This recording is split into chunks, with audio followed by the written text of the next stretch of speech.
Welcome to a podcast brought to you by the American Academy of Orthopedic Manual Physical Therapists. Our academy is a national organization committed to excellence in orthopedic manual physical therapy practice, education, and research, and we're here to explore a wide range of topics with you through interviews with content experts.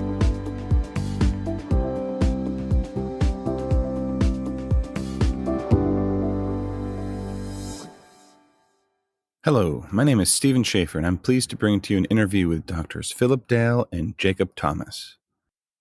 Dr. Philip Dale earned a doctorate in physical therapy from the University of Kentucky and is a full-time clinician with the Kentucky Orthopedic Rehab Team in Lexington, Kentucky.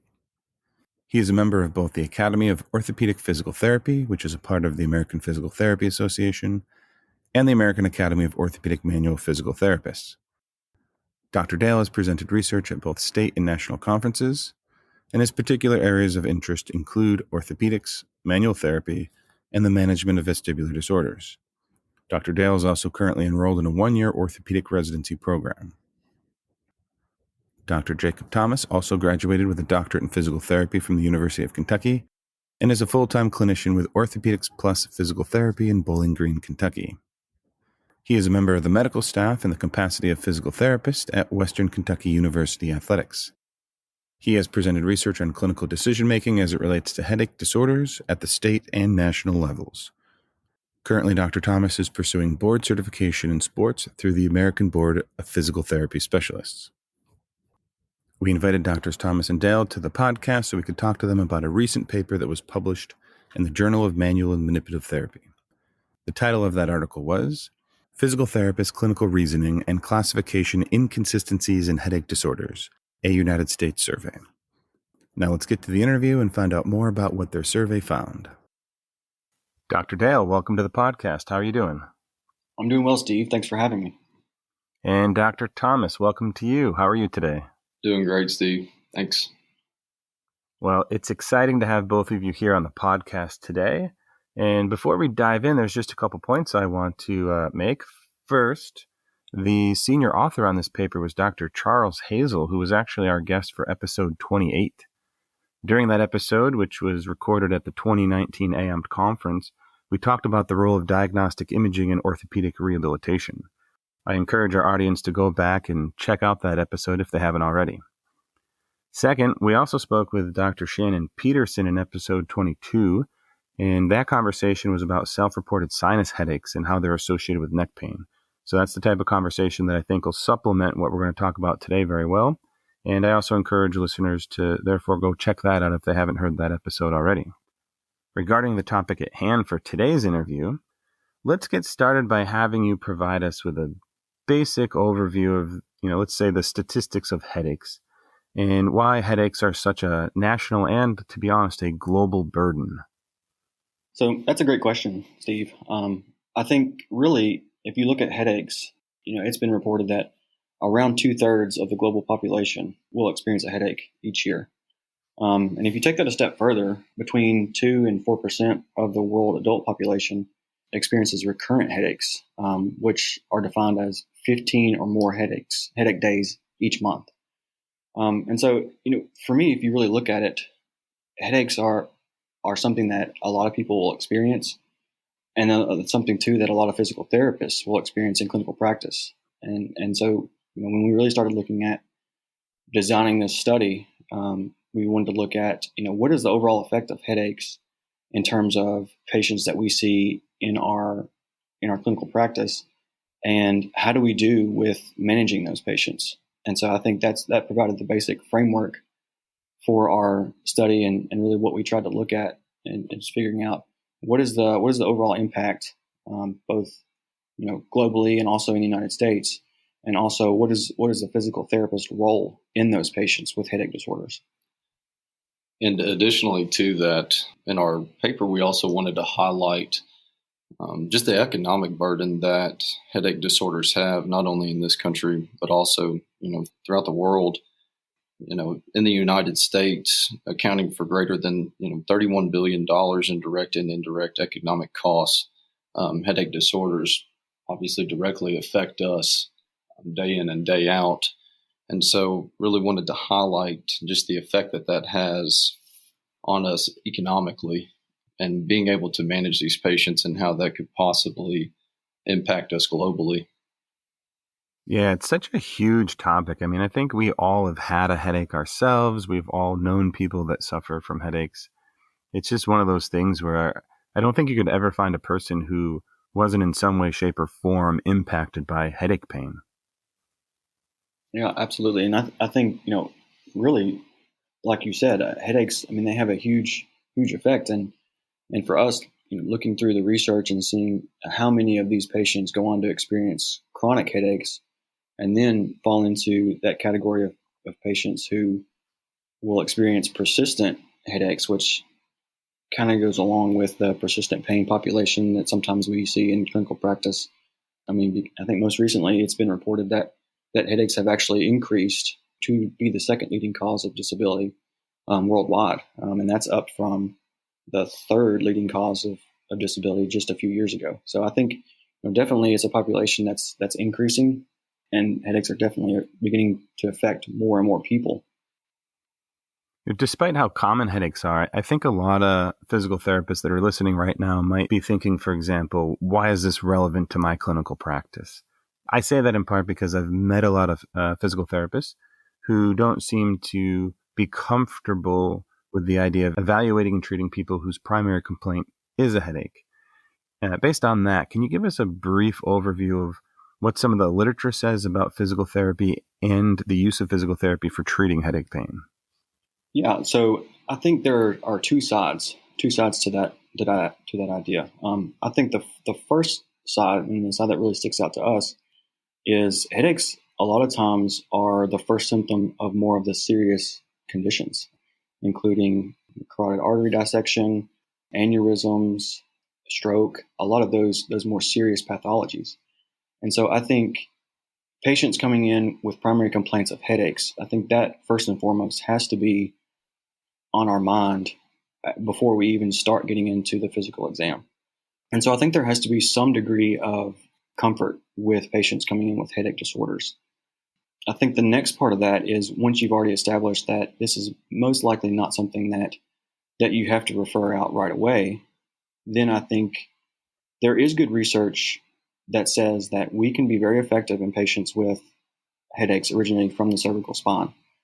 There have been numerous studies looking at manipulation and mobilization of the upper cervical spine as well as the thoracic spine, soft tissue work, and of course the Gwendolyn Joel article from 2002, which is still very relevant today, that looks at cervicoscapular endurance training. And so I think we can have a big effect on those patients. But I think the other part of that too is the differential diagnosis aspect between headache disorders. There's a lot of overlap between migraine, tension type, and cervicogenic headaches. And I think if we aren't accurately differentiating between the two, or even if a patient has multiple headaches that are going on concurrently, then I don't really know how we can be most effective if we aren't comfortable with that differential diagnosis process. Absolutely. And just to add to that, why it's relevant to clinical practice in our profession is there's a lot of overlap in the symptomology of these different types of headaches. And specifically, two that we talked about in our study that were tension type and cervicogenic headaches. And that often leads to misdiagnoses. And it's been estimated that occurs in 50% of patients experiencing chronic headaches. And so with that number, then you start to see the effects of misdiagnoses up front in the patient's care, and that can have serious implications and negative effects down the road. Just as we were talking about, with some of those statistics, that patients that go on to develop chronic pain stages and then, possibly even getting further into things such as central sensitization, that's just further increasing, medical cost, and it can have a major effect. And so, it's very relevant to all of us in clinical practice and in physical therapy. You're both very much speaking my language on this topic. I, for one, do a lot of evaluations and a lot of treatments on people with headaches. It's one of the areas that I specialize in. And I definitely find that with properly, let's say dosed manual therapy, exercise, education, etc., I can very often either mostly or completely get rid of my patient's headaches. One example that sticks out pretty drastically right now in my head, this woman came to my clinic. This is maybe 4 months ago, and she had 40 years worth of headache pain, literally 40 years of headache pain.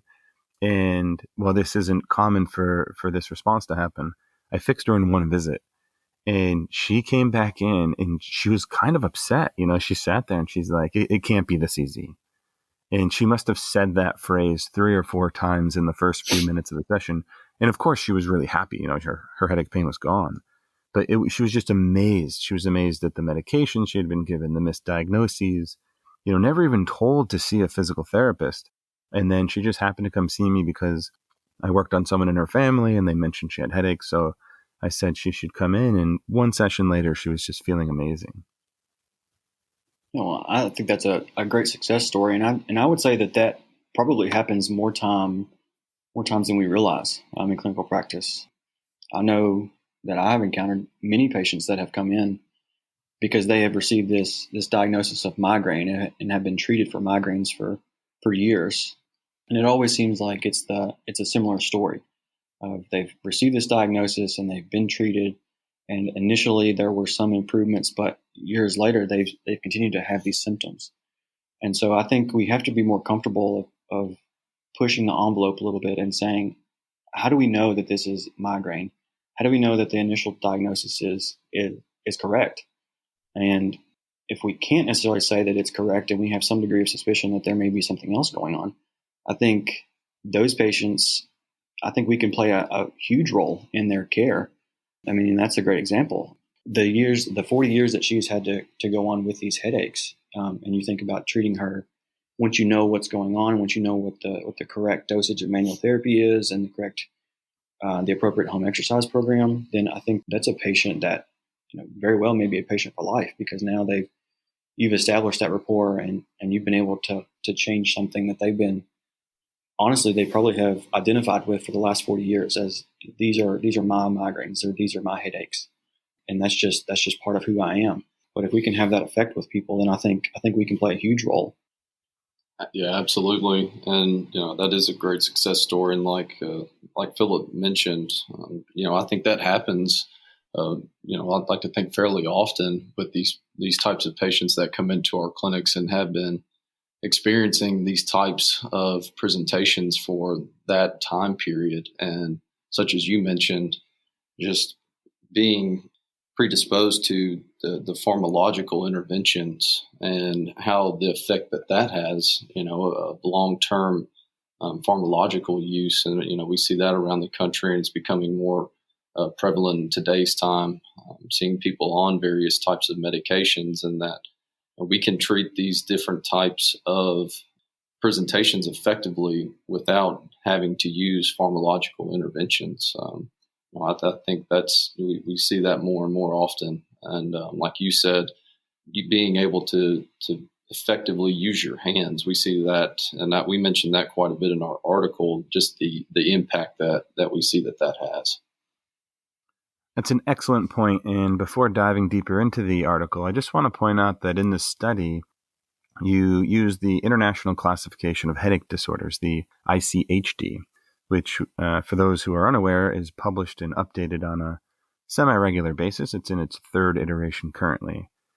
Please tell us why you decided to use that classification scheme, as well as what some of the basic information about the ICHD is.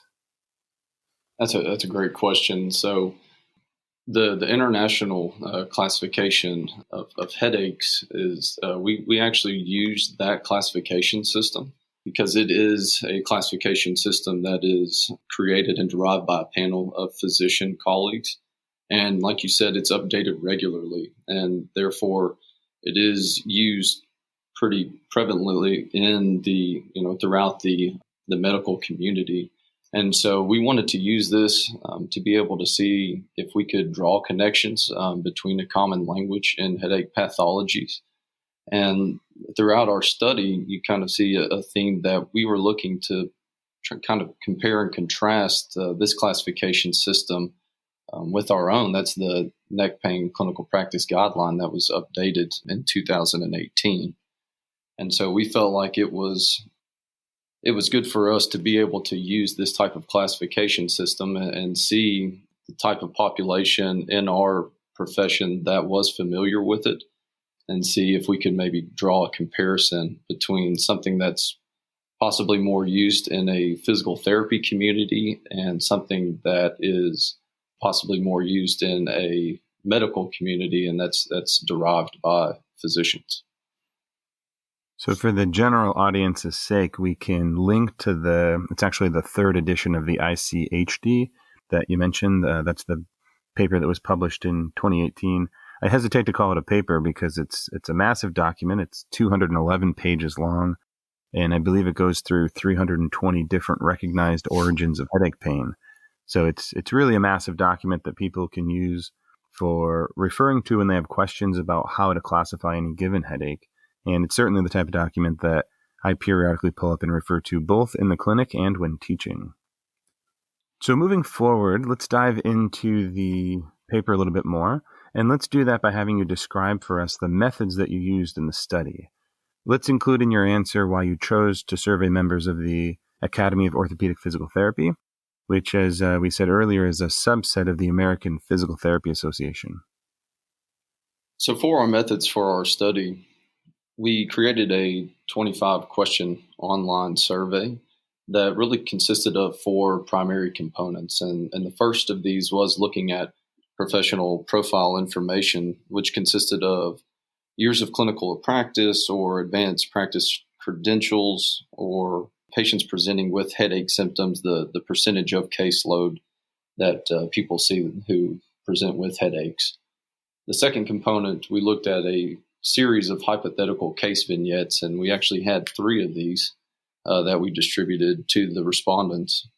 And these represented the 3 headache types that we looked at, which were tension type, cervicogenic, and migraine headaches. And we then had the respondents through those case vignettes, which actually described a case, had a pain diagram, actually classified based on the case, which they felt was the classification or correct headache, and as to why they responded that way. The third component that we looked at, we actually looked at a weighting of specific examination findings. So we actually had a list of 16 clinical features that span from location or pattern of the headache to systemic or constitutional comorbidities that the patient presented. And they responded this on a Likert scale of importance of being present or positive, and also the importance of a finding being negative or absent.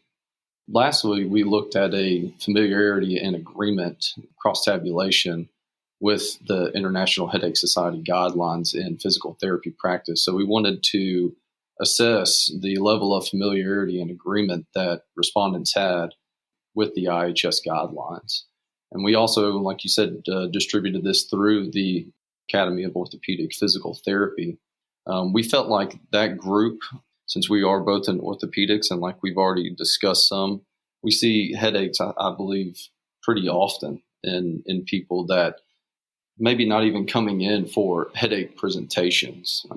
Somebody that possibly comes in and is being treated for something else, but states that they have been experiencing headaches.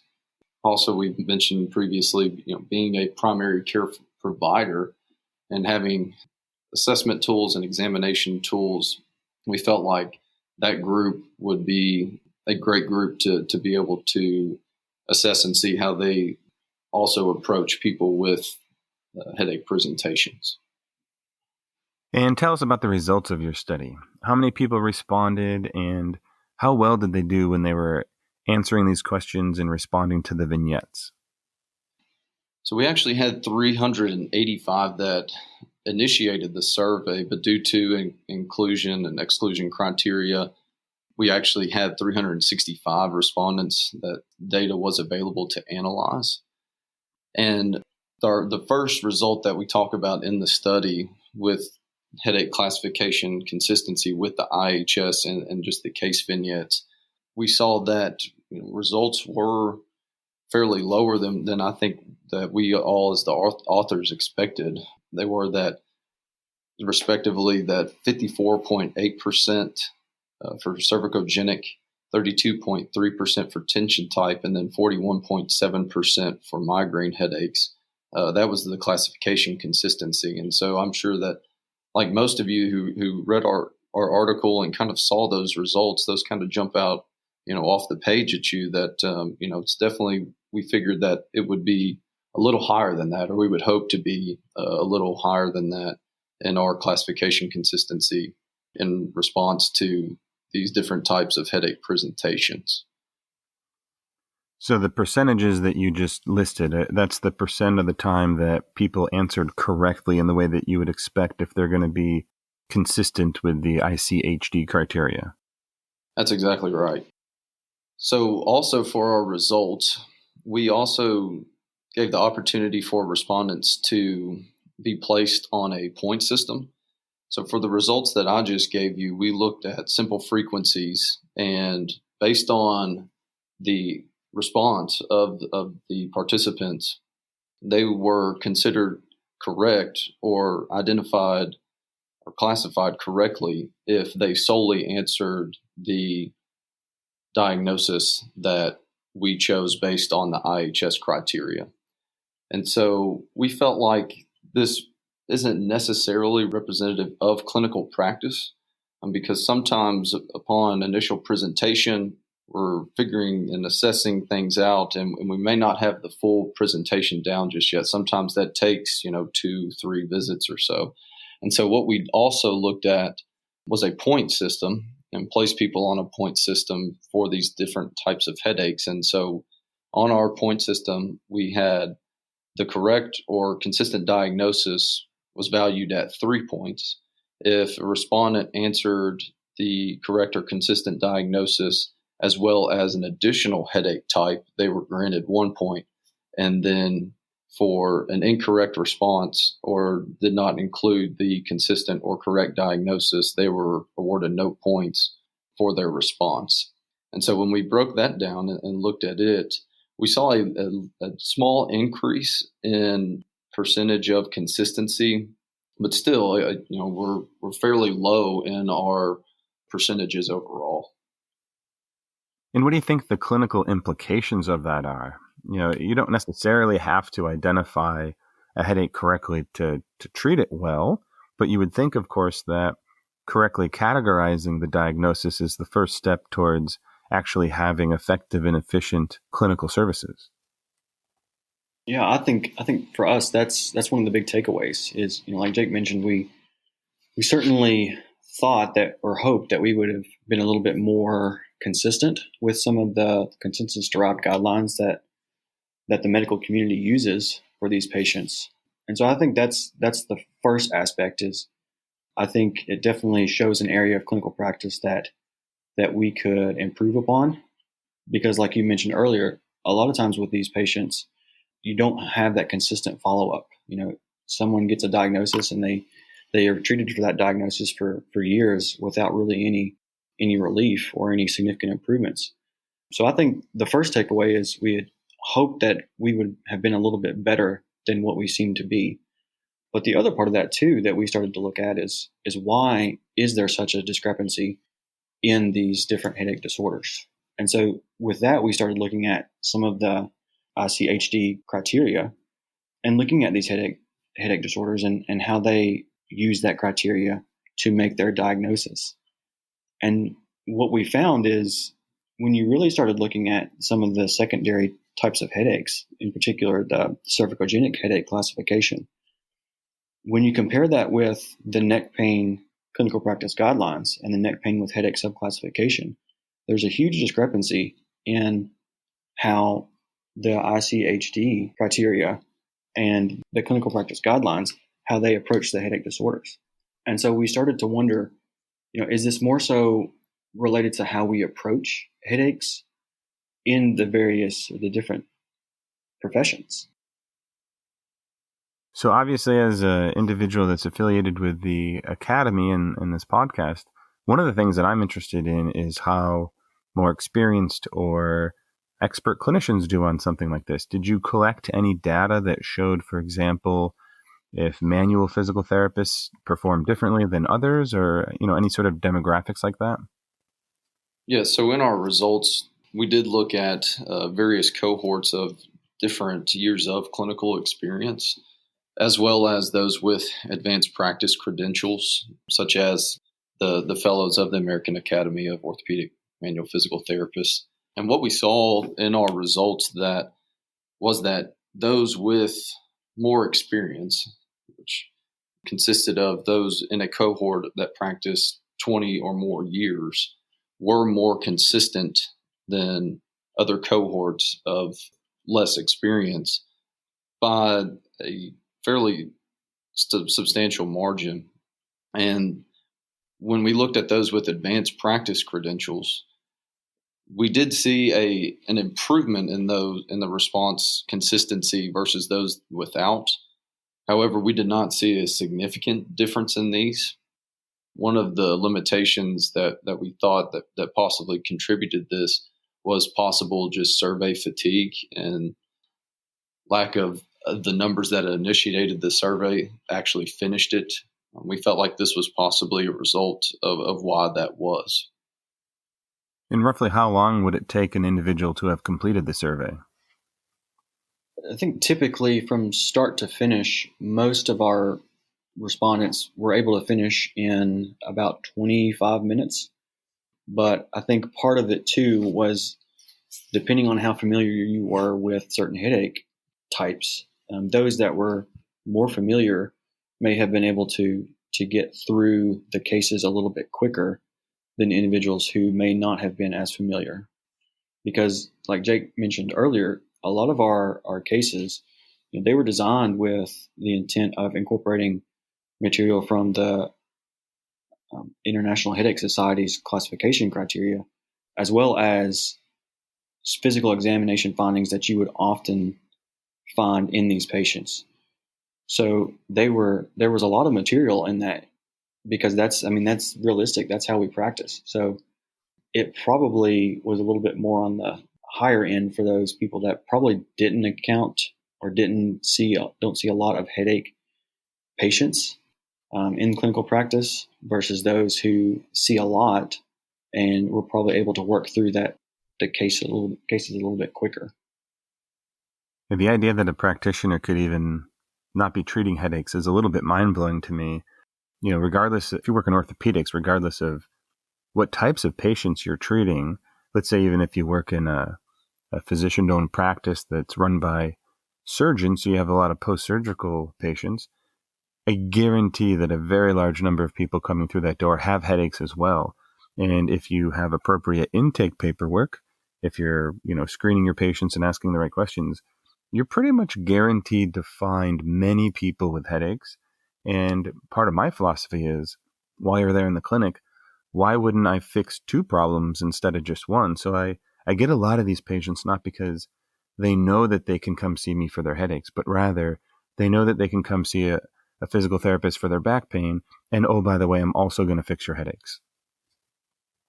Yeah, absolutely. As I mentioned before, I think that's common in a lot of orthopedic practice, and a reason as to why we felt like sending this survey through the Academy of Orthopedic Physical Therapy was appropriate. Because like you just said, you get the patients, of course, that present with primary headache presentation, and that's why they're coming in to receive and receive services. But also the ones that are coming in for, like you said, having low back pain, but also have had a headache for a period of time, whether that be, weeks, months. And like you said, why would we not be advocating for those patients and be screening those patients to be receiving the care for that as well?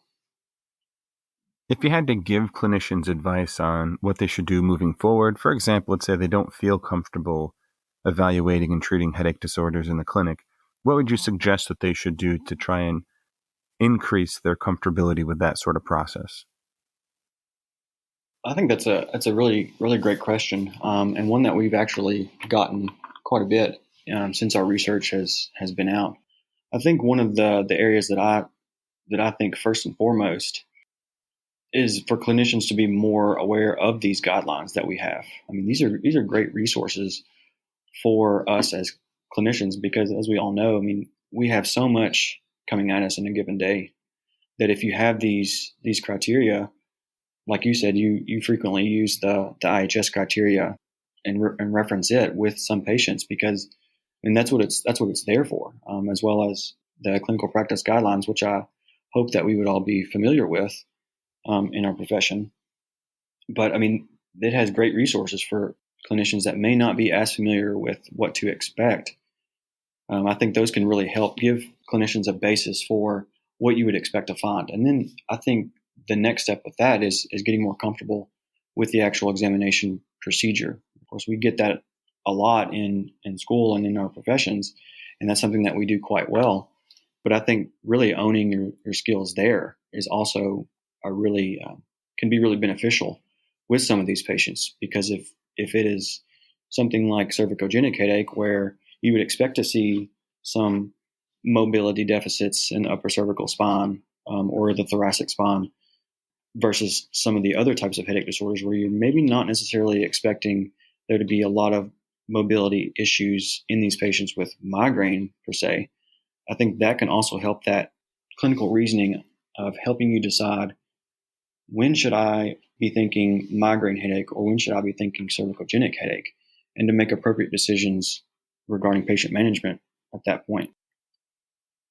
Yeah, that's exactly right. And a big point of our paper, and I think which we highlighted fairly well, is just being more comfortable with using your hands and utilizing detailed manual examination. We mentioned it before that a lot of times we receive patients, if they are referral from our physician colleagues that have a certain diagnosis, such as a migraine headache, and you get that referral with the order, migraine headache. And so that's what the patient feels like. That's kind of, what they've been labeled with and what they have. And we kind of start to dig a little deeper and, using our hands and giving a thorough, detailed manual examination and find out, maybe this is something that is being derived from the cervical spine rather than a true migraine headache. And so I think that's one thing that I would say is, becoming more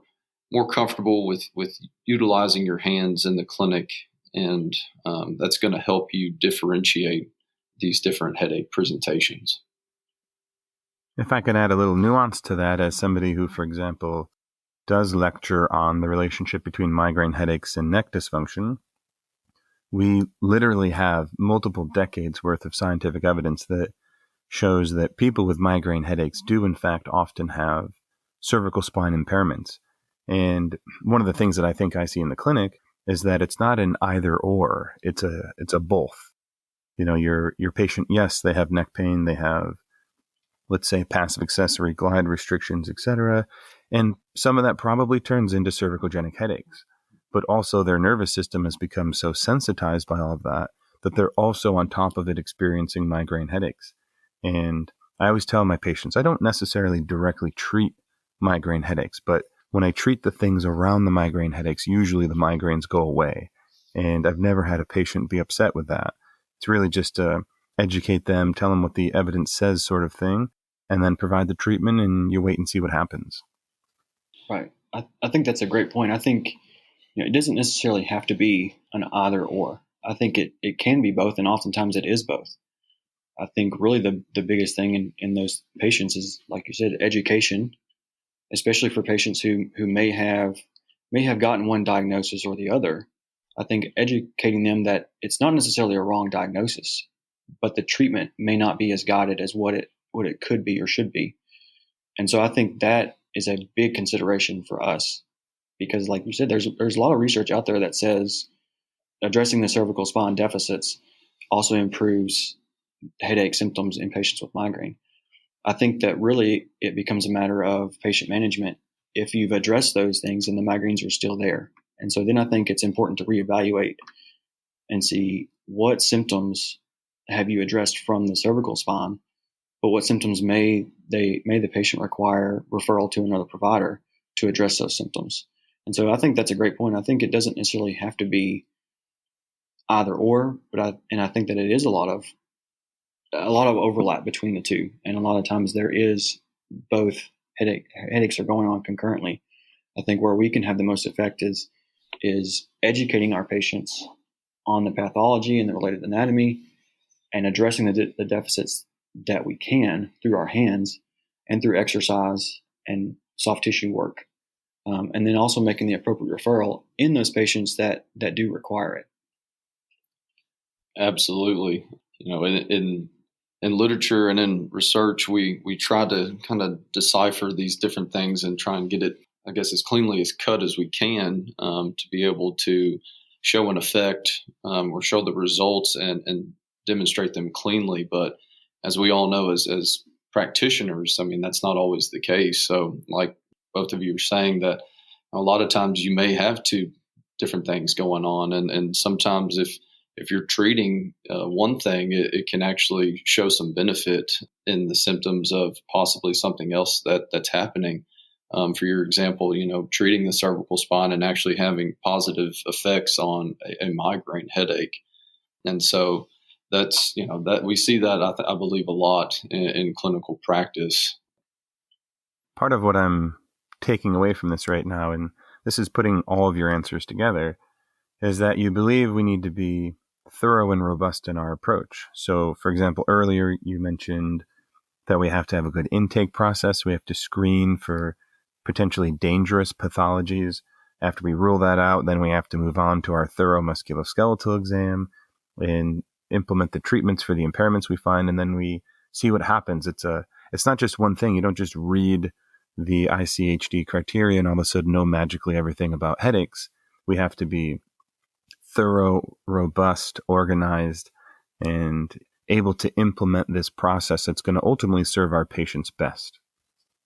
Yeah, I think that's exactly right.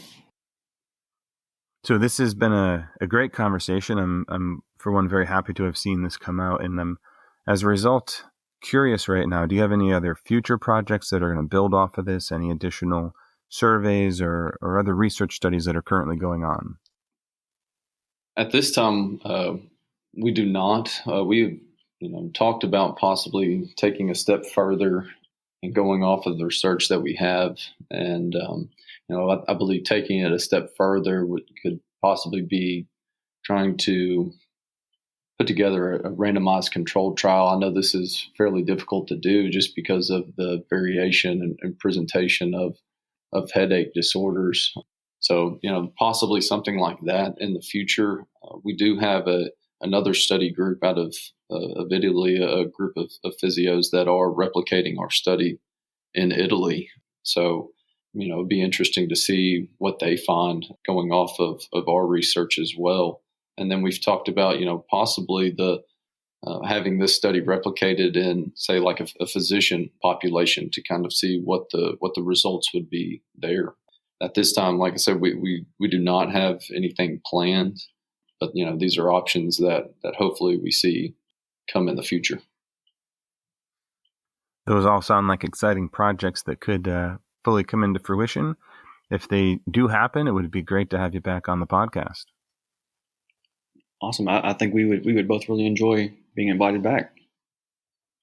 Gentlemen, thank you very much. This has been a great conversation, and we hope you keep doing some good work. Thank you, Steve. We appreciate it. Thanks so much, Steve.